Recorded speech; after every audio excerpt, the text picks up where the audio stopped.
During the Buyera Central Constituency victory celebrations over the weekend, ZANU-PF National Chairperson Upam Chinguri urged the party leadership and members to prioritize unity, warning that internal divisions were threatening the realization of Vision 2030. Sadabina mashoko kubuda panguva ino achinokunzi Upam Chinguri is admitted that infighting is tearing ZANU-PF apart. Not subscribe or like out on the bell icon. Tipita mzimu ai omudanyira chiti. The party must remain cohesive if we are to consolidate our gains and achieve the goals of Vision 2030, she said, addressing the crowd in Buhera. Muchinguri Kashiri also encouraged party members to contribute to national development through productive economic activities.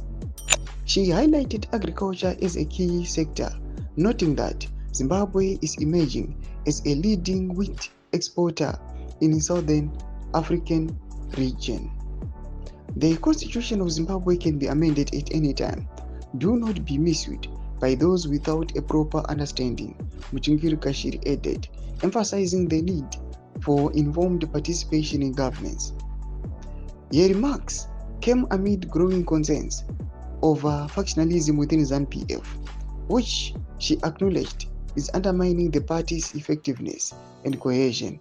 Doma developments ari kuda panguva ine ari kuonekwa kunzi aiwa even wanaopa Muchinguri they are seeing kuti as they are pushing for my amendments kuti panguva ine akwanise kupasiwa, they really know kuti pane chaos iripo mu the ruling party ZANU-PF infighting, mafactional wars ari aligned aiwa kuma top leaders pamwe chete nemawar veterans. Panguva ino they are trying to convince supporters kuti vasava actively involved in those issues, yet they know kuti chokwadi vanhu vari kuchiziva kuti what they are trying to do hazvidiwi nevanhu. Vinangomesa kuchemenudza mufunguro imi kuti kudii pamusoro pechitiko ichi. Subscribe or like, chat on the bell icon.